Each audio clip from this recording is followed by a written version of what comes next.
ये क्या हो रहा है भाई?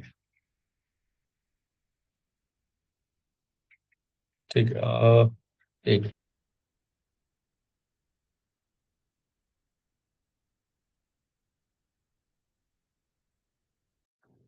हम्म। हम लोग देख रहे थे योग दर्शन में अभी तक। अ, समाधि पाद देख लिया था, साधन पाद के 15 सूत्र तक पढ़ा हमने। कल जो हमने पढ़ा था, पंच क्लेशों को जाना। ठीक है, पंच क्लेश के बाद पंच क्लेश को सूक्ष्म करके और उसे नष्ट करने के उपाय को हमने जाना। क्या क्या था?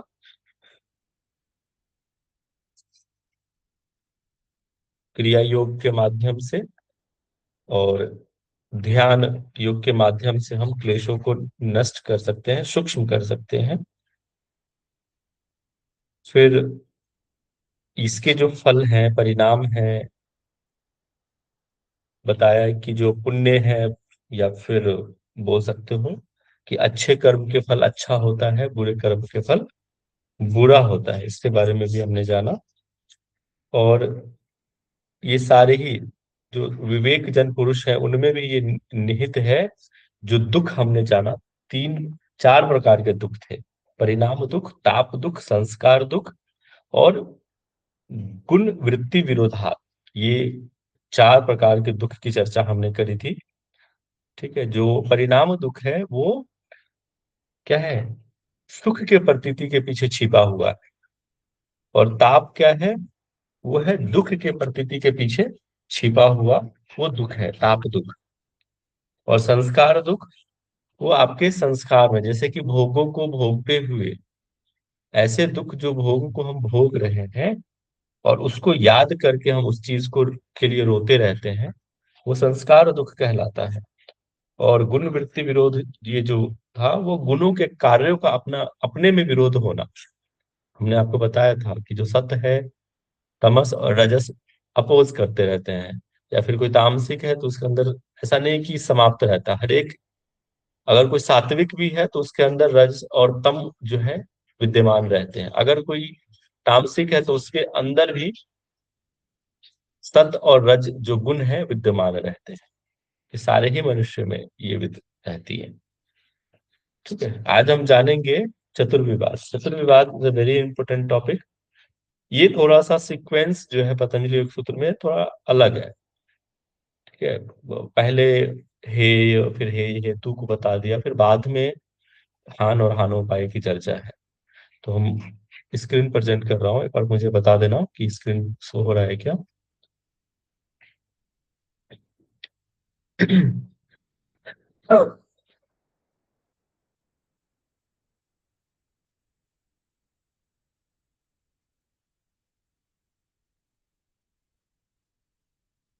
यहाँ से हम लोग पढ़ेंगे आज। ये देखो, चतुर्विवाद कहलाता है कौन कौन सा? हे, हे हेतु, हान और हानोपाय। कि भाई जो दुख है, दुख के कारण क्या है, दुख क्या है, दुख के कारण क्या है, उसको नष्ट करने के सारे मतलब जो है उसको दुख के बारे में बताया गया है। कि हे क्या है? मतलब दुख है। हेयम दुख नामगतम, कि जो हे है, दुख है जो वो नष्ट करने के लिए जो दुख है, जो नष्ट करने वाला है, जो अभी आया। अनागतम का मतलब है कि जो आया नहीं है अभी। ठीक है, इससे पहले हमने आपको कर्मों के बारे में बताया था कि जो कर्म है, आप वो संस्कार जो आप कार्य करते हैं और वो संस्कार में जाकर फिर उसके भोग भोगने होते हैं। लेकिन यहाँ पे एक बड़ी अच्छी बात आज के हम सूत्रों में जानेंगे कि जो अभी आया नहीं है दुख, उस दुख को भी नष्ट किया जा सकता है। महर्षि पतंजलि ने इसकी बात करी है। ठीक है, देखो ये कहीं ना कहीं भगवत गीता से ही रिलेटेड है। कि अगर कोई भी हम कार्य करते हैं, अगर उसको तो वो जो उसका तो जो कार्य का तो फल मिलेगा ही। ठीक है, उसको तो जो परिपक्व हो चुका है, जो पक चुका है, उसके तो भोग भोगना ही पड़ेगा। लेकिन जो अभी दुख नहीं आए हैं, दुख का यहाँ पे कुछ भी हो सकता है भाई। कोई सुख भी एक प्रकार का दुख कहलाता है, पहले भी हमने कल इसकी चर्चा करी थी। तो जो भी आपके परिणाम आने वाले हैं फ्यूचर में, उसको भी बदला जा सकता है, इसकी बात कर रहे हैं यहाँ पे महर्षि पतंजलि। ठीक है। और इसका कारण क्या है, इन दुखों का कारण क्या है? देखो यहाँ पे वही चीज, वर्तमान जन्म के पहले जो अनेक योनियों में दुख भोगे जा चुके हैं, वे तो अपने आप में समाप्त हो गए हैं, लेकिन उनके विषय कोई विचार नहीं करना है, जो वर्तमान है। लेकिन जो अभी नहीं भोगा है आपने, जो भोग देकर तो सच में अनेक लुप्त हो जाए, मतलब जो भविष्य में आने वाला है, जो अभी नहीं मिला है, उसके उपाय की बात कर रहे हैं। वहां से बता दीजिए, तो उसका क्या उपाय हो सकता है, तो आगे हम जानेंगे उसके बारे में।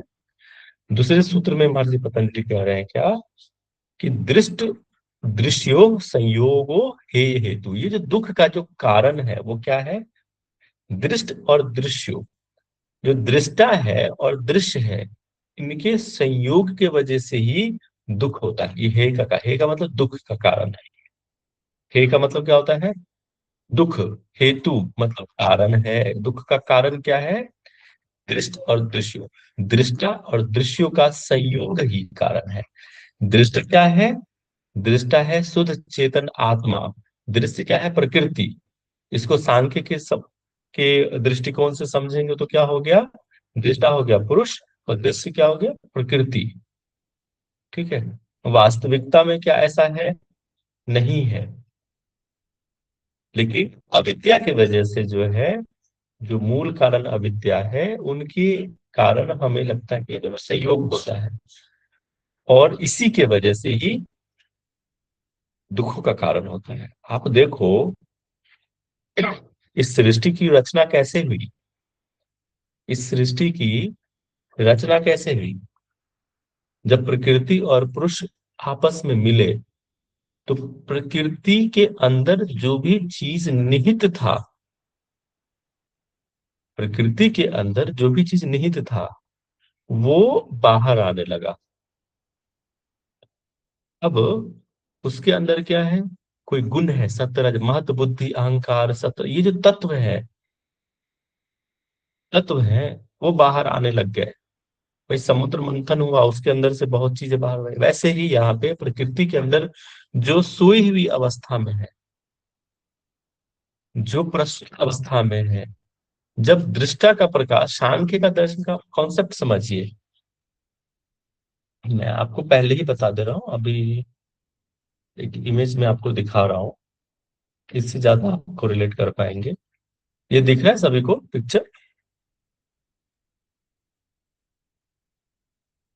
हेलो। Yes sir. यहाँ से आप समझिए इसको कैसे हो। ये सांख्य का कॉन्सेप्ट है। ये अभी मैं इसलिए बता दे रहा हूँ, अभी जब हम आगे पढ़ेंगे ना, तो ये चीजें रिपीट होने वाली है। तो पहले आप इसको समझिए। जब पुरुष शुद्ध रूप में रहता है, उसमें कोई अशुद्धियां नहीं है, तो बिल्कुल शुद्ध आत्मा चेतन रूप है। ठीक है। प्रकृति क्या है? जड़ है। ओके। तो जब प्रकृति सोई अवस्था है, और पुरुष का प्रकाश जब प्रकृति पे पड़ा, तो इसके अंदर से, प्रकृति के अंदर ये सब सारे चीज विद्यमान, ये प्रकृति के अंदर है। ये जो दिख रहे हो 2500 तत्व, ये प्रकृति के अंदर निहित है, पर पुरुष में कुछ नहीं है। तो जैसे ही पुरुष रूपी प्रकाश प्रकृति पे पड़ता है, तो प्रकृति के अंदर जो भी चीजें हैं वो बाहर निकल के आती है, जैसे महत्व, अहंकार। ठीक है। और इन सब चीजों से उसके अंदर ये गुण निहित होते हैं। प्रकृति के अंदर ये तीन चीज समाहित होते हैं, कौन कौन सा? सत्व, रज और तमस। ठीक है।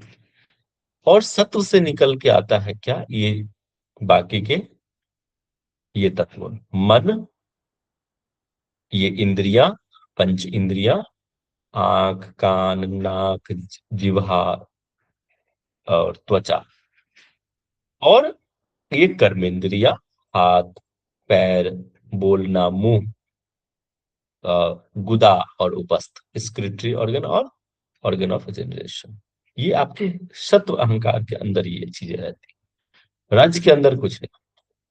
तमस से फिर निकल के आता है क्या, ये पंच महाभूत और उसकी तन्मात्राएं।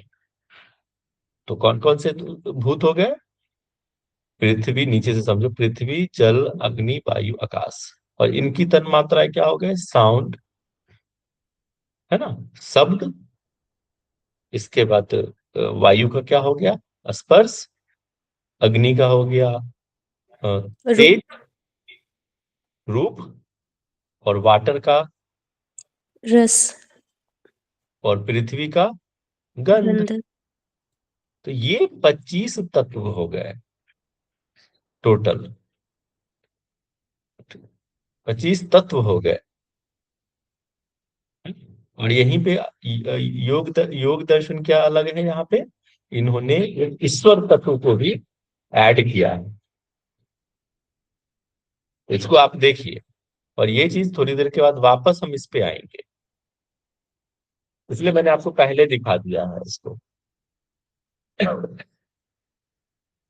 क्लियर है। अब हम वापस सूत्र पे आते हैं।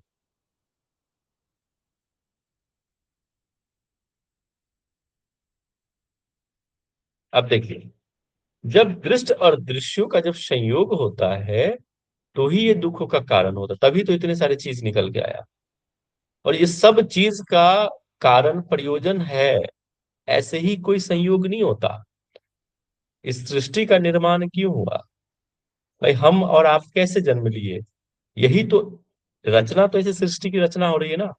कोई अगर माँ गर्भवती होती है तो उसके अंदर वो चीज क्षमता है गर्भ धारण करने का, महिला ही गर्भ धारण करने की, वैसे ही बीज के अंदर वृक्ष बनने की संभावना है। ठीक है, तभी तो वो उसको ये प्रकृति से जल, वायु, उसकी मिट्टी, वो जो अनुकूल वातावरण मिलता है। बच्चे ऐसे जन्म लेते हैं क्या बिना पुरुष के, मेल के? नहीं, उनको संयोग होना पड़ेगा, मेल और फीमेल। जब तक दोनों का संयोग होगा नहीं, इस सृष्टि की रचना, कोई नया बच्चा जन्म लेगा ही नहीं।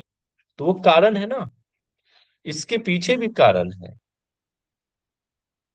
कि जब तक हम इस आगे वाले सूत्रों की बात अभी करेंगे धीरे धीरे। ठीक है, दृष्ट और दृश्यों के ये जो संयोग के वजह से ही ये दुख का कारण होता है। ठीक है, जो भी चीज घटित हो रही है। क्लियर हुआ। आगे जैसे जैसे सूत्र आगे बढ़ता जाएगा और आपको धीरे धीरे क्लियर होता जाएगा। देखो यहाँ पे अभी जो चीज हमने बताया ना आपको, कि दृष्टा और दृश्य का उनके संयोग आपने तो देख लिया, लेकिन पहले दृश्य का जो स्वभाव है, स्वरूप है और प्रयोजन। दृश्य मतलब प्रकृति, उसका स्वभाव क्या है, वही जो अभी मैंने बताया। क्यों वो एक होता, सर आपकी वॉइस ब्रेक क्यों हो वो रही है सर, बीच बीच में थोड़ी सी। यस सर, ब्रेक हो ब्रेक हो रही रही है है। क्या? Yes sir. अब एक एक मिनट।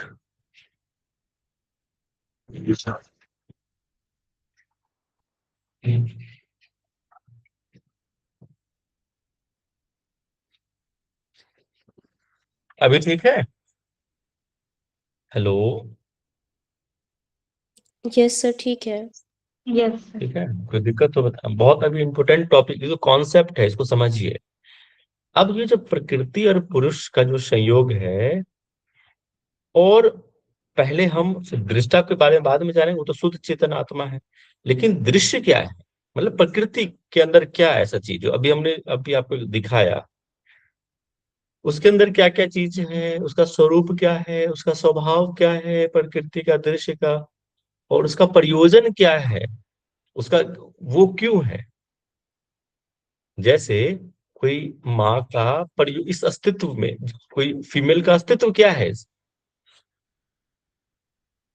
ठीक है, तो वो चीज की बात हम कर रहे हैं कि उसका प्रयोजन क्या है। तो प्रकाश क्रिया स्थिति शीलम भूतेन्द्रियात्मकम भोगापवर्गार्थम दृश्यम। इसमें तीन बातें कही है। पहली बात कि प्रकाश, क्रिया और स्थिति, ये आपके क्या कहलाता है? ये कहलाता है स्वभाव। ठीक है, इनके ये स्वभाव हो गया। तो प्रकाश का क्या मतलब? प्रकाश का मतलब है सत्य से। लिखते जाना आप लोग, अगर ये बहुत महत्वपूर्ण टॉपिक चल बता रहा हूं मैं, कहीं पे भी लैग करोगे तो फिर दिक्कत आ जाएगी। क्रिया का मतलब होता है रज से, और स्थिति से मतलब, स्थिति का मतलब होता है क्या? तम से। ये तीन गुण हो गए। तो इनका जो स्वभाव है प्रकृति का, ये तीन गुण, इसी तीनों गुणों से तो निर्मित हो बाकी चीजें, तत्व निकल के आए। और भूतेन्द्रियात्मकम, ये जो भूतेन्द्रियात्मकम है, ये क्या है? इसके स्वरूप है। हमने स्वभाव को समझा, स्वरूप क्या हो गया? भूतेन्द्रियात्मकम मतलब भूत और इंद्रियां। तो पंचभूत हो गए। कौन कौन से पंचभूत? पृथ्वी, जल, अग्नि, वायु, आकाश, है ना। और ये स्थूल और सूक्ष्म रूप में भी होता है, होते हैं। पृथ्वी जल, पृथ्वी का स्थूल रूप है पृथ्वी, तो सूक्ष्म रूप क्या हुआ? बताइए, पृथ्वी का सूक्ष्म रूप क्या हुआ? गंध। गंध।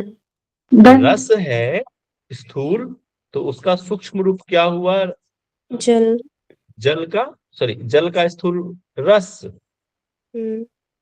वैसे ही आकाश का शब्द, अग्नि का रूप, रूप। तेज। ठीक है, तो इस तरह से होता है। तो ये स्थूल और सूक्ष्म दोनों रूप में विद्यमान रहता है ना। स्वरूप पंच महाभूत, फिर उसकी तन्मात्राएं, और इंद्रिया में दोनों आएगी। इंद्रिय में क्या क्या आएगी? कर्मेंद्रिया, ज्ञानेन्द्रिया, है ना, मन बुद्धि अहंकार, ये टोटल 23 तत्व इसमें विद्यमान रहते हैं। समझ गए? अब आता है भोगार्थ, ये प्रयोजन हो गया। कौन? भोग और अपवर्ग। ये दृश्य के प्रयोजन है, मतलब प्रकृति के प्रयोजन है क्या? भोग और अपवर्ग इसके प्रयोजन कहे गए। समझ गए? ये ये याद रखना, बहुत महत्वपूर्ण है ये। सर ये भूगा अपवर्ग एक बार दोबारा बता देंगे प्लीज सर? क्या? सर ये जो आपने भूतेन्द्रियात्मकम के बाद ये बोला ना भोगा अपवर्गार्थ, एक बार ये ये बता देंगे भोग इसका और भोगा। अपवर्ग। अब देखो, अब इस पे भी मैं आपको डाल देता हूँ प्रकाश। भोग और अपवर्ग ये प्रयोजन है। किसके? दृश्य के। भोग क्या है? जो भोगते हैं, जैसे कि कोई भी चीज, आप जैसे भोजन कर रहे हो, सुख को भोगना, चाहे वो दुख को भोग रहे हो चाहे सुख को भोग रहे हो। ठीक है, जो भी कार्य आप इस पृथ्वी पे कर रहे हो, भोग ना हो उसको कहते हैं। अपवर्ग का मतलब होता है मोक्ष को पाना। तो दृश्य ही ऐसा है जो मनुष्य को या साधक को भोग भी कराता है, और अपवर्ग पे ही लेके जाता है। हम आगे समझेंगे इस पे, जैसे सूत्र हम आगे पढ़ाऊंगा मैं, और क्लियर कर दूंगा इसके बारे में। नहीं तो अभी बता दूंगा तो फिर आगे वाले सूत्र की जरूरत ही नहीं रह जाएगी। तो ये दो प्रयोजन हो गया। समझ में आया? अपवर्ग का मतलब होता है मोक्ष, मुक्ति। ठीक है, उस पुरुष के लिए। तो वो भोग भी कराता है, और उसको अपवर्ग की तरफ भी लेके जाता है, मुक्ति की तरफ भी लेके जाता है ना। देखो यहाँ ना, भोग से तो पुरुष को अपना स्वरूप दिखलाकर भोग प्रदान करना, और मुक्ति चाहने वाले योगी को दृष्टा का स्वरूप दिखलाकर मुक्ति प्रदान, ये दोनों ही दृश्य का प्रयोजन है। अब तीन बातें तो हमने समझ ली, उसके स्वभाव स्वरूप किसके? दृष्टा के, सॉरी दृश्य के, और उसके प्रयोजन। अब उसके भेदों की बात करी गई है। जो गुण है सतरजतम, वो बटा हुआ है किसमें? विशेष, विशेष, अविशेष, लिंग मात्राणी अलिंगानी गुण परवानी। क्या क्या 4 चीजें हैं इसमें? विशेष, अविशेष, लिंग मात्र और अलिंग। ये 4 गुण से ही तो ये युक्त है पूरे। अब अभी जो मैंने आपको बताया था ना पहले वाले, एक स्क्रीन दिखाया था, यहां से आपको समझ में आएगा कि विशेष क्या है, अविशेष क्या है, और लिंग क्या है और लिंग क्या है। विशेष होता है, चैट कहाँ गया, हाँ ये दिख रहा है आपको।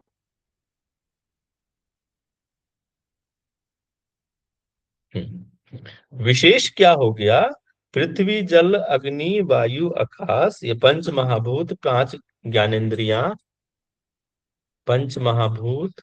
देखो यहाँ पे तमस का जो है, पंच महाभूत, उसके ज्ञानेंद्रियां, कर्मेंद्रियां, यहाँ पे सॉरी, ज्ञानेंद्रियां, कर्मेंद्रियां, सत्व का जो निकला हुआ है सत्व से, ठीक है, और मन।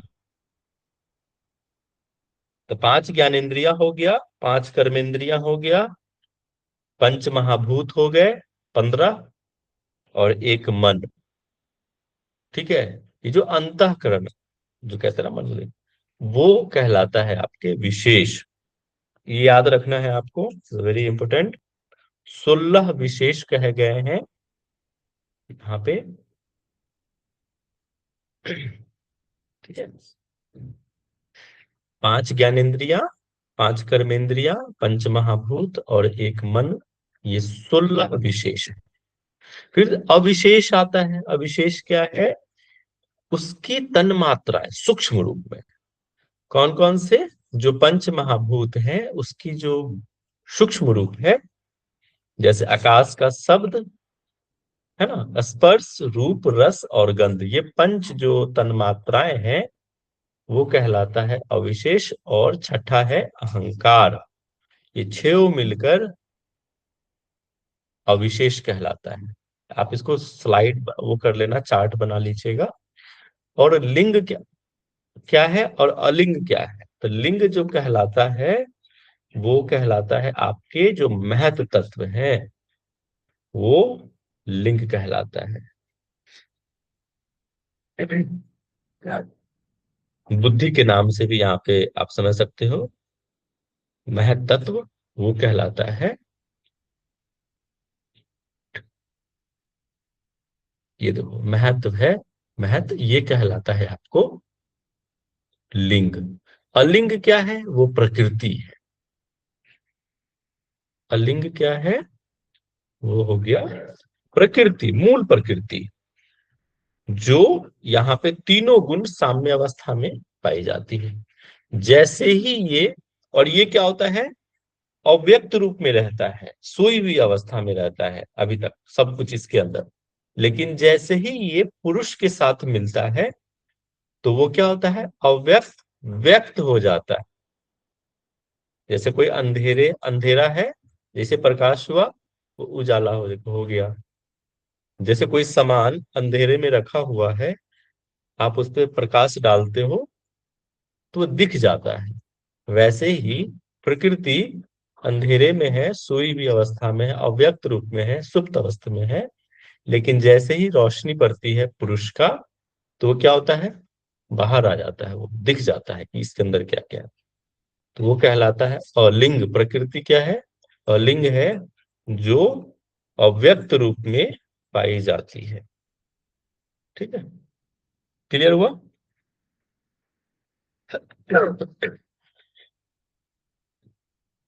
अब आगे समझते, इसको याद कर लेना, बहुत महत्वपूर्ण है ये। विशेष, अविशेष, लिंग, अलिंग। अब आता है, देखो अभी तक हमने दृश्य के बारे में समझा, उसके स्वभाव, स्वरूप, उसके प्रयोजन, उसके भेद, ये जाना कि कौन कौन से भेद हैं। तत्व के बारे में जाना, उसके दृश्य के, प्रकृति के तत्व के बारे में जान लिया। अब यहाँ पे दृष्टा के स्वरूप की बात करिए, मतलब पुरुष की बात कर रहे हैं कि दृष्टा दृश्य मात्र शुद्धो अपि प्रत्यानुपश्य, कि ये जो दृष्टा है शुद्ध चेतन स्वरूप वाले होते हुए भी, शुद्ध अपि प्रत्यानुपसर्ग मतलब प्रत्येक जैसा वो दिखता है, वृत्ति के अनुरूप दिखता है। अब इसका एग्जाम्पल मैं आपको दे रहा हूं। जैसे कांच का कोई बॉटल है, कलरफुल हो, red, blue, yellow, different colour के कांच के बॉटल है, उसमें आप पानी डाल दीजिए तो वो क्या दिखेगा? रेड, अगर रेड कांच के बॉटल में अगर पानी डालते हैं तो रेड दिखेगा, लेकिन क्या हम्म, वास्तविकता में वो पानी का कलर रेड है क्या? नहीं। आप ब्लू कलर के कांच के बॉटल में डालिए पानी को, वो ब्लू दिखेगा, लेकिन क्या वास्तविकता में पानी का कलर ब्लू है क्या? नहीं। तो ऐसा ही वो दृष्टा जो है, शुद्ध होते हुए भी, शुद्धो अपी, वो शुद्ध होते हुए भी, शुद्ध चेतन मात्र आत्मा होते हुए भी दृष्टा क्या है? वो वृत्ति के वो वृत्ति के स्वरूप देखने वाला हो जाता है। वो बुद्धि के जैसे ही कांटेक्ट में आता है, वो लगता है कि जैसे कि पानी उस कांच के बोतल के कांटेक्ट में आया, उसमें रखा, उसके साथ संबंध हुआ, तो वो लगता है कि वो वैसा हो गया, लेकिन वास्तविकता में ऐसा नहीं है।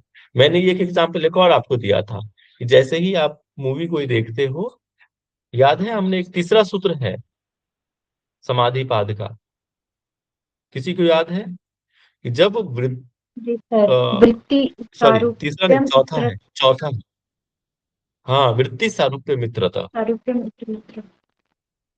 वो वही कॉन्सेप्ट यहाँ पे भी है, सेम चीज, कि वो वृत्ति के सारूप देखने लग जाता है जब वृत्ति का निरोध नहीं होता, चित्त की वृत्ति का निरोध नहीं होता। और जब चित्त की वृत्तियों का निरोध हो जाए तो क्या होता है, बताइए? तीसरे सूत्र में, तीसरा ही आई थिंक। सर तदुदस्तु तथा स्वरूपे अवस्थानम। हाँ,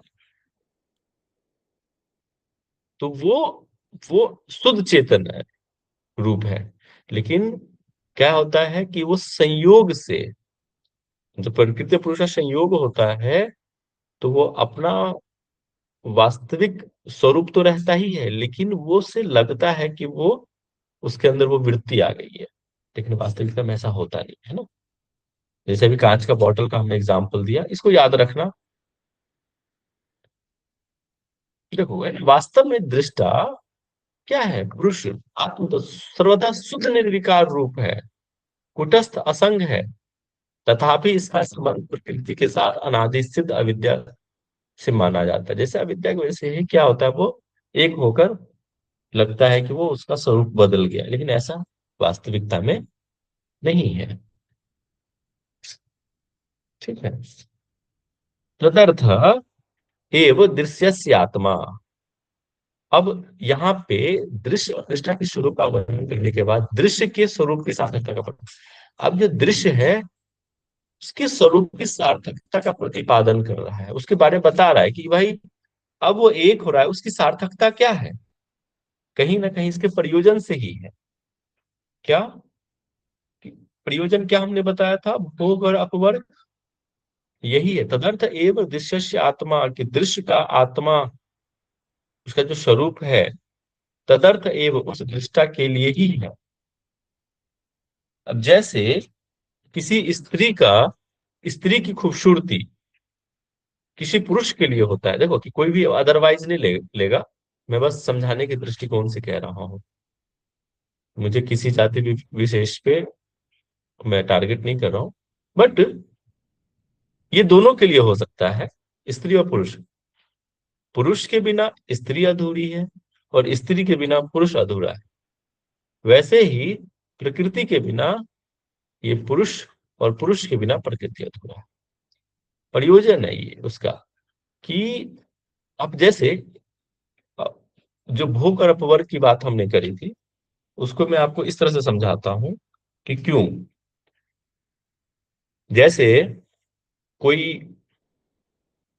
किसी व्यक्ति के पास घोड़ा है ना, और उसे तीर्थ स्थान पे जाना है, मतलब उसको लेके जाना है कहीं। जैसे आप केदारनाथ, कितने लोग गए हो ना केदारनाथ, या कहीं पे भी? ऊंचे तीर्थ स्थान पे जाते हो पहाड़ों पे तो घोड़ा नीचे रहता है और आपको बैठा के ऊपर लेके जाता है। एम आई राइट? ऐसे ही होता है ना, बड़े ऊंचे पहाड़ों पे जाओगे ना तो नीचे घोड़े लगे रहते हैं, खच्चर घोड़े जो भी है, वो आपको बैठाता है और रुकते रुकते फिर आपको वहां तक डेस्टिनेशन तक पहुंचाता है, लेके जाता है। क्या वहां के बाद घोड़ा का अस्तित्व खत्म हो जाता है क्या? नहीं ना। फिर क्या होता है, ये अगले सूत्र में आएगा, यही बात है। वो क्या करता है, वापस आता है, फिर दूसरे सवार को बैठाता है, फिर उसको पहुंचाता है। ऐसे ही मनुष्य के साथ भी है, ऐसे ही प्रकृति और पुरुष के साथ भी है। क्या करता है प्रकृति, प्रकृति को मानो वो घोड़ा, आप हो पुरुष, ठीक है? आप बैठ गए घोड़े पे, आपको रास्ते भर भोग करा रहा है, दृष्टि दिखा रहा है, अरे वाह कितनी हसीन वादियां, ये भोग हो गया। आपको भोग भी कराया और लास्ट में डेस्टिनेशन पे पहुंचा दिया, अपवर्ग मतलब डेस्टिनेशन पर, सबसे फाइनल जहां तक उसको जाना है। तो वो एक, वो घोड़े का वो प्रयोजन था कि आपको, यही दृश्य का प्रयोजन था, प्रकृति का प्रयोजन था कि दृष्टा को उसके लक्ष्य मतलब मोक्ष कैवल्य तक लेके जाना। ठीक है? तो उस दृष्टि को अपने दर्शक द्वारा भोग प्रदान करने के लिए और दृष्टि के निज स्वरूप को हासिल कराकर अपवर्ग मतलब मुक्ति प्रदान करने के लिए, इस पुरुष का प्रयोजन सिद्ध करने के लिए प्रकृति का मतलब दृश्य का है। तो यही तो प्रयोजन है उसका, जो अभी हमने बात कर रहे थे ये। इसके अगले सूत्र में क्या, अभी वही घोड़ा का कार्य समाप्त हो जाता है क्या? नहीं, फिर वो दूसरों के लिए वैसे ही व्यवहार करता है जैसे कि आपके लिए किया, फिर वो दूसरे को बैठाएगा, फिर पहुंचाएगा। ये यात्रा चलते रहती है, चलती रहती है, जब तक कि मोक्ष को ना पाले तो यात्रा ही चलती। कृतार्थ प्रति नष्ट अप्य नष्टम तदन्य अन्य साधारणत्वात्, कि जिनका भोग और अपवर का काल पूरा कर लिया, उस पुरुष के लिए आप तो पहुंच गए, लेकिन आपके लिए घोड़ा अब कोई काम का नहीं रहा। लेकिन किसी और साधक के लिए वो घोड़ा तो काम का है, वो तो बैठाएगा ना। तो वैसे ही कि उसके लिए तो नष्ट हो गया है, वो कार्य उसका समाप्त हो गया है, फिर भी वह प्रकृति नष्ट नहीं होता, उसका कार्य समाप्त नहीं होता, घोड़े का कार्य समाप्त नहीं होता। वह दूसरों के लिए वैसे ही रहता है, क्योंकि दूसरों के लिए ही वह वैसे ही है, समान है। फिर वो दूसरे को बैठाएगा, फिर उसको लेके जाएगा, फिर उसके लिए, उस घोड़े के लिए कार्य समाप्त हो चुका है, लेकिन किसी और के लिए नहीं। तो ये चलता रहता है, चलता रहता है। और प्रकृति का प्रयोजन किसी एक ही पुरुष के लिए भोग और प्रदान करना नहीं है, वो तो सभी पुरुषों के लिए समान है। अतः जिसका कार्य वो कर चुका है, उसके लिए वो मुक्त हो चुका है, उसके लिए, पुरुष के लिए उसकी आवश्यकता नहीं है। यद्यपि वो दूसरों के लिए जीवों को भोग कराने, अपवर्ग करने का काम ही शेष बचा, वो चलाते रहता, चलते रहता है।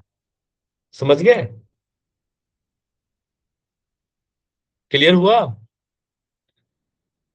अब यस संयोग के सर। स्वरूप का वर्णन करता है कि स्व स्वामी शक्तियो हो स्वरूपोप उपलब्धि हेतु संयोग हेतु। स्व शक्ति और स्वामी शक्ति मतलब प्रकृति और पुरुष, इन दोनों के स्वरूप उपलब्धि हेतु, स्वरूप की जो प्राप्ति का जो कारण है वो संयोग है। तो संयोग के वजह से ही तो, अब जैसे अभी मैंने एक एग्जांपल भी दिया था ना कि भाई हम लोग इस पृथ्वी पे कैसे आए, है ना? पेरेंट्स के संयोग की वजह से ही तो हम लोग इस पृथ्वी पे आए हैं। तो एक कारण था उनके साथ, एक वजह थी। तो स्वरूप का, ये दृश्य का स्वरूप दृष्टा के लिए ही होता है। अभी मैंने वही बात कह रहा था कि जो प्रकृति है उसका जो स्वरूप है दृष्टा के लिए ही है। ये बात हमने पहले भी कही है आपको। अभी तो इस सृष्टि की रचना हुई है।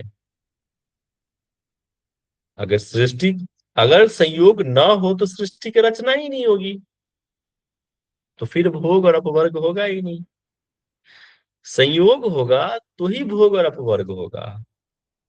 और इस संयोग होने के बाद इससे मुक्त होना भी जरूरी है। और ये संयोग क्यों हो रहा है? अविद्या की वजह से हो रहा है। तो इस संयोग का कारण क्या है? तो तस्य हेतुर विद्या। तस्य हेतु, तस्य मतलब उस संयोग का कारण क्या है? अविद्या है। अविद्या की वजह से ही तो एक हो रहे हैं। प्रकृति, पुरुष जो है बदलता नहीं है, वो शुद्ध चेतन आत्मा है ना। प्रकृति शुद्ध चेतन रूप है, लेकिन प्रकृति क्या है? जड़ है। वो अविद्या, हमने आपको पहले भी एक बात कही थी कि जैसे जड़, पेड़ पौधा पौधा है ना। तो अविद्या क्या है? उसका जड़ है। अविद्या की वजह से ही उस, आप देखो, हमने कल भी कही थी कि पौधे को हमने कटनी छटनी करते ना, छटाई करते हो, लेकिन जड़ काटते हो क्या? नहीं काटते। जब तक जड़ नहीं काटोगे तो उसके अंदर पत्ते, टहनियां, फल, फूल निकलेंगे ही। मतलब संस्कार बनेंगे ही, जन्म तो होगा। अगर आपको वो नहीं करना है, जन्म ना हो, तो क्या करना पड़ेगा? आपको जड़ को काटना पड़ेगा। तभी तो वो पौधा वृक्ष नहीं बनेगा, वहीं सूख जाएगा, मर, फिर संस्कार समाप्त हो जाएंगे। तो अविद्या को समाप्त करना है। अविद्या जब समाप्त होगा तो अपने आप क्या होगा? प्रकृति और पुरुष अलग हो जाएगा और आप कैवल्य को प्राप्त हो जाओगे। वो तब मुक्त हो जाएगा। तो जब तक मुक्त नहीं होगा वो तो संयोग होता रहेगा। जैसे मुक्त हो गया, अलग हो गया, प्रकृति पुरुष अलग हुए मतलब मुक्त हो गया।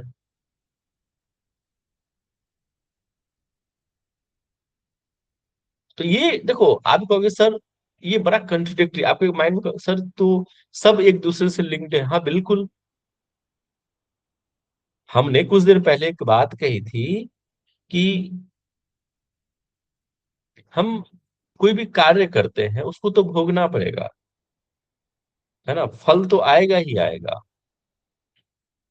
कब तक फल आएगा? जब तक कि हमने वो जो कर्म है उसकी जो, जब वो कर्म पक चुका है और उसके जो फल है वो तो आएगा।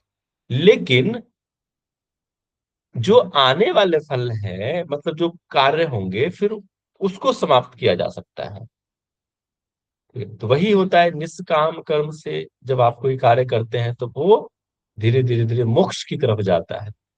तो फिर वो संस्कार नहीं बनेगा, संस्कार कम होता जाएगा, कम होता जाएगा धीरे धीरे, और फिर मोक्ष की प्राप्ति होगी। एक्चुअली ये कॉन्सेप्ट है। ठीक है। 25वें सूत्र में कि संयोग के अभाव से सिद्ध होने वाली सर्वथा दुख नाश रूप हान का वर्णन करते हैं कि अब जो अभाव हो जाएगा तो क्या होगा। भाई जब संयोग हुआ था तो हमने देख लिया। अब संयोग के अभाव से क्या होगा कि तद भावात संयोगा अभावो हानम तद दृश्य कैवल्य। कि उस अविद्या, तद भावात मतलब उस अविद्या के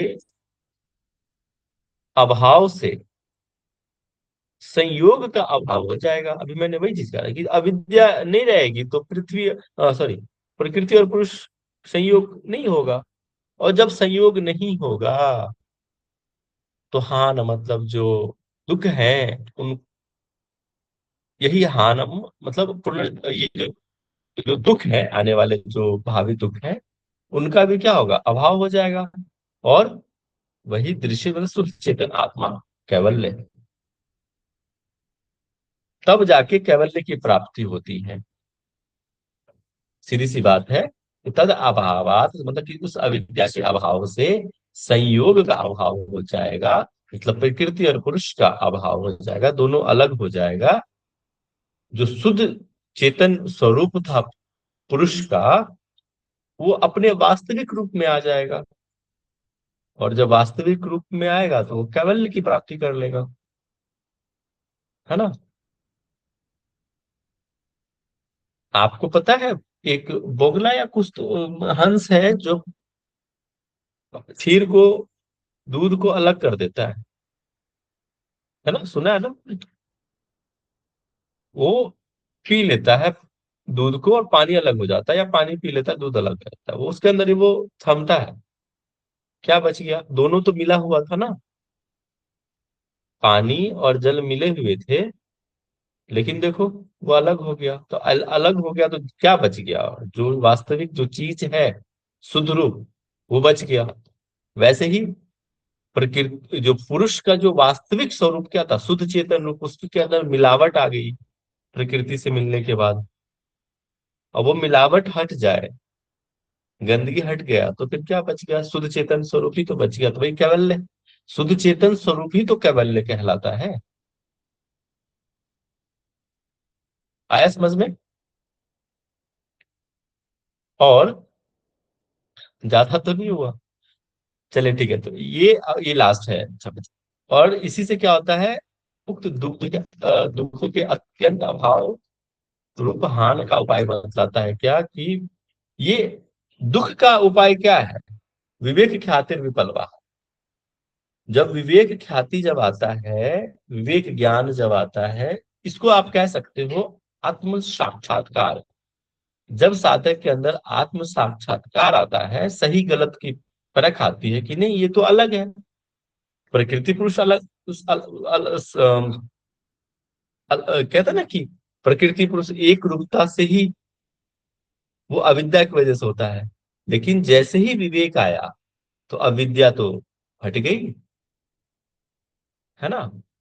तो विवेक के माध्यम से हम अविद्या को हटाते हैं, और अविद्या जब हटेगा तो फिर अपने आप ही प्रकृति और पुरुष का वियोग हो जाएगा। ठीक है, और अब ये सब कैसे आएगा, विवेक कैसे आएगा? कोई जादू है क्या? तो यही तो योग साधना है। जब योग साधना के मार्ग पे चलते हैं तो फिर यही तो विवेक ख्याति और यहीं से ऋतंभरा प्रज्ञा जागृत होती है, तस्य सप्तधा प्रांत भूमि प्रज्ञा। कि उस विवेक ज्ञान प्राप्त से पुरुष क्या है, 7 प्रकार की प्रांत भूमि अंतिम स्थिति वाली बुद्धि जो है प्रज्ञा जागृत होती है। इसको हम समझेंगे 7 प्रकार की सप्तधा कौन कौन सी है, एक एक करके कल इस पे हम चर्चा करेंगे। ठीक है, आई होप आपको समझ, अभी इसमें कोई डाउट है तुरंत पूछो, क्लियर हो जाएगा अभी। Any doubt, any question? नहीं? कुछ कुछ चीजें है ना, माइंड में रखोगे ना, ये प्रकृति पुरुष सांख्य का जो हमने घोड़े का एग्जाम्पल दिया, एक कांच के बॉटल का एग्जाम्पल दिया, वो माइंड में रखो, आपको ना क्रिस्टल क्लियर समझ में आ जाएगा, कभी नहीं भूलोगे ये कॉन्सेप्ट। इसलिए मैं एग्जाम्पल ये चीजें डालता हूँ, हमेशा ये रिमेम्बर रहेगा सर आपको। अरे हाँ सर, ये चीजें बात कही थी। सर क्या? सर आपने अभी सर वो जो हंस वाला एग्जाम्पल दिया था सर, उसमें सर आपने ये क्लियर किया था ना कि जैसे हंस के अंदर वो क्षमता होती है कि जैसे वो दूध पीता है तो वो दूध तो पी जाएगा, लेकिन जो वो पानी है वो अलग हो जाएगा। तो इसका मतलब ये कि प्रकृति और पुरुष दोनों अलग हो जाएंगे, वो जुड़े हुए अविद्या के कारण थे, तो वो अलग हो जाएंगे, तो हाँ अपना स्वरूप समझ में आ जाएगा, यही समझेंगे सर इसको। हाँ, एक मिनट मैं स्क्रीन स्टॉप कर रहा हूँ, अब पूछो। देखो वो जो आप कह रहे थे, क्या है कि अब जो मिली हुई थी, अब दूध और जल मिल गया, लेकिन वो जैसे हंस क्या हुआ, पी लिया दूध और पानी बच गया, शुद्ध रूप। वैसे ही पुरुष जो है शुद्ध चेतन रूप है, वो बच गया। ठीक है, उसके अंदर अब कोई मिलावट नहीं है, तो वही तो एक जी कैवल्य की प्राप्ति हुई, शुद्ध चेतन रूप। और ये क्यों हो रहा है? अविद्या के वजह से। देखो वास्तविकता में दोनों अलग है, पहले समझिए इसको। प्रकृति और पुरुष दोनों वास्तविकता में अलग है, एक नहीं है, दोनों अलग है। लेकिन अविद्या के वजह से हमें लगता है कि वो एक है। अब अविद्या को हटाने का उपाय, जैसे ही अविद्या हटती है, अब जैसे विवेक, अब अविद्या कैसे हटेगी, क्लेश कैसे हटेंगे? तो हमने आपको क्या बताया, क्रिया योग, ध्यान योग, ये सब क्या है? उपासना के माध्यम से, ध्यान योग के माध्यम से हम क्या करते हैं, वो क्लेश को हटाते हैं, मतलब अविद्या हट गई। अविद्या ही तो मूल है ना, क्लेश का जो मूल क्या है, अविद्या है। अविद्या स्मिता राग द्वेष अभिनिवेश, तो अविद्या हट गई। तो भाई कैसे हटी अविद्या? तो योग, ध्यान, आत्म साक्षात्कार हुआ तो विवेक बढ़ा, और विवेक जैसे ही बढ़ा तो अविद्या हट गई। रूम अंधेरा है, आप क्या करते हो, अंधेरा को हटाने के लिए क्या करते हो, तो साफ लाइट सफाई करते डालते हो, हैं ऐसे सर। कर, लाइट जलाते हो भाई, सिंपल सी बात है, लाइट जलाए अपने आप अंधेरा हट गया। जैसे ही विवेक आया अपने आप अविद्या हट गई। विवेक जैसे ही आएगा तो आपको समझ में आ जाएगा, इसी को कहते हैं इनलाइटमेंट हो जाना। कई बार तो बोलते हैं ना भाई, आपको सही गलत की पहचान आ गई, आप खुद को जान लिए कि नहीं क्या सही है क्या गलत है, हमें लाइफ को कैसे लेके जाना है। जब ये इस तरह से आप समझ बैठते हैं तो विवेक आ गया आपके अंदर। जब विवेक आ गया, अविद्या हट गई, तो जो क्या है, ये संयोग है वो वियोग हो गया, प्रकृति और पुरुष का वियोग हो गया। और पुरुष जो है शुद्ध चेतन रूप में विद्यमान, वही कैवल्य को प्राप्त होता है। ठीक है, इसी को कहते हैं प्रज्ञा, ऋतंभरा प्रज्ञा इसी को कहते हैं। ऋतंभरा प्रज्ञा जागृत होती है ये विवेक ख्याति से। ठीक है, और कल हम इसके साथ जो है उसको हम देखेंगे, इसकी प्रांतभूमि सात कौन कौन सी है। तो 26 तक आज इतना ही, आपके नेक्स्ट लेक्चर भी है। तो आई होप आपको समझ में आया होगा ये कॉन्सेप्ट। और सांख्य का भी थोड़ा सा हमने समझाया है। जब आप सांख्य दर्शन पढ़ेंगे, दर्शन का जो, उसमें और आपको ये बातें मेरी याद आएगी कि हाँ सर ने क्या बताया था। तो इसके अलावा कोई किसी को डाउट है कोई, तो पूछ लीजिए, अदरवाइज कल मैं पूछूंगा, अभी समय भी हो रखा क्वेश्चन कैसा बनेगा है जी। सर? अगर इसका क्वेश्चन कैसा बनेगा सर, आएगा कभी? क्वेश्चन मैं आपको क्वेश्चन दिखाऊं, कैसा आ सकता है इसका? इससे रिलेटेड क्वेश्चन जैसे जो अब जैसे कि जो प्रज्ञा की सात अवस्थाएं हैं, तो कितनी अवस्थाओं में रहती है? तस्य सप्तधा प्रांत भूमि प्रज्ञा जो है, ये जो सात दे देगा ऑप्शन, छह दे देगा, तीन दे देगा, कई सारे ऑप्शन दे सकते हैं, इस तरह से भी पूछा जा सकता है। फिर ये हानोपाई जो है, विवेक ख्यातिर विपलवा हानोपाई, कि जो दुख के जो उपाय है वो क्या है, कौन कौन से हो सकते हैं? तो विवेक है, विवेक ख्याति की वजह से ही ये जो अविद्या है वो अलग होता है। हाँ। इसको मैं क्वेश्चंस दिखाऊंगा ना आपको, जो पूछे गए जो क्वेश्चंस हैं प्रीवियस ईयर के, डोंट वरी, तो और क्लियर हो जाएगा। जी क्वेश्चंस में स्क्रीन दिखाऊंगा आपको। ठीक है, Sir, तो आज के लिए बस इतना ही। हाँ, yes, Harish sir. I still have an issue with the 2.4 Avidya Kshetra Mutra ratio. I still have an 2 issue to deal with it. Okay, I think you have missed the yesterday lecture, no? I think so, yes. That's why. Okay, don't worry.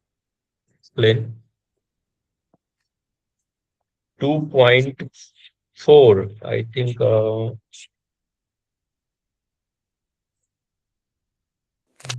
Avidya Kshetra अच्छा, अविद्या क्षेत्र Mutra मुक्लेशाम प्रसुप्त तनु विक्षिण।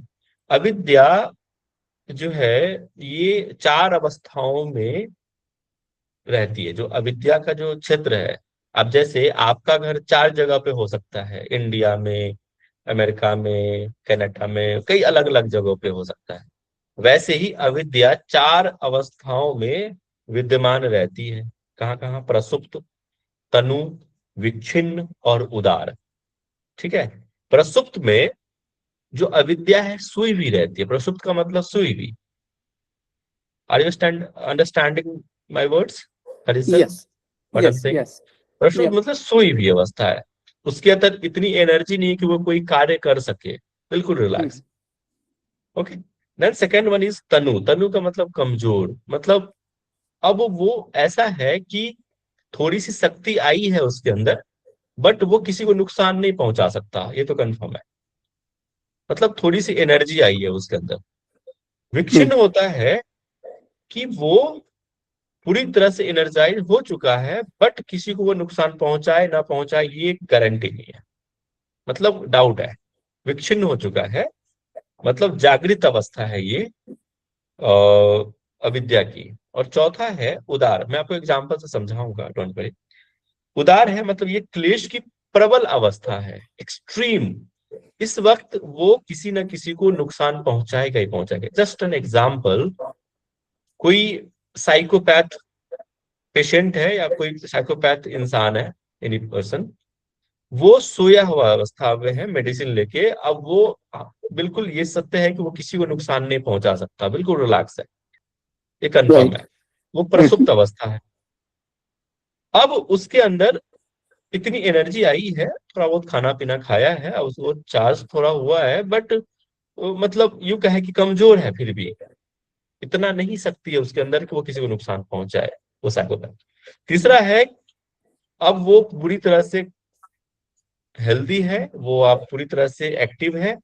आप उसको देख के नहीं लग सकता कि वो किसी को नुकसान भी पहुंचा सकता है, किसी को हानि भी पहुंचा सकता है या नहीं भी, मतलब चाहे वो पहुंचा भी सकता है, नहीं भी पहुंचा सकता है, ये बात है उसके अंदर। बिल्कुल रिलैक्स, मतलब नॉर्मल व्यक्ति की तरह वो बिहेव कर रहा है अभी। Got it?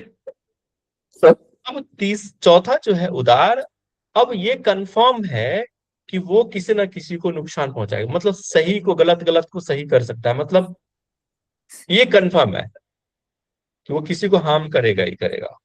तो ये अविद्या की प्रबल अवस्था कही जाती है, तीव्र अवस्था कही जा सकती है। सबसे स्ट्रिंग पॉइंट है ये उदार। Got it? Thank Hari you. Sir, समझ में आया? समझ में आया. Good, thank you. Any doubt, any questions, anyone? Okay, then see you tomorrow, everyone. So आप लोग Sir, रिवीजन करके आना। Yes. one more question. When do the class starts? I just, because I tried to log in and I tried to see that there's some other class was going on. So I'm not sure, like, is that starts at 8:30 Indian time? 8:30. This time is, I think, 7:30. We have changed Okay. the time. Oh, okay. That's why I missed the class yesterday. Okay. Gotcha. You can see the recording, Hari sir. Yeah, You can see, I'm referring to recording, earlier recording. So I 8:30 will is try another to. class. That's why. Okay. Okay. Thank you. But after some time, again we can change the time. Just wait and watch after some time. But due to another class, we have changed, preponed the time actually. And can you add me into your list so that I can get the notification, like, when you the time Are changes, you in group? or Are you in group? I'm not sure. I'm not sure. I'm not sure I'm in a group or not. Or you can But check.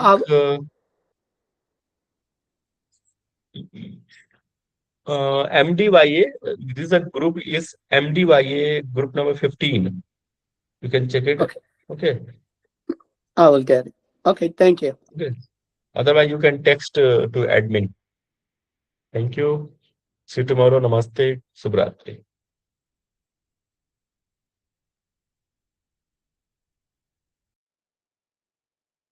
Just wait and watch. Close the palm. Om Shanti Shanti Shanti.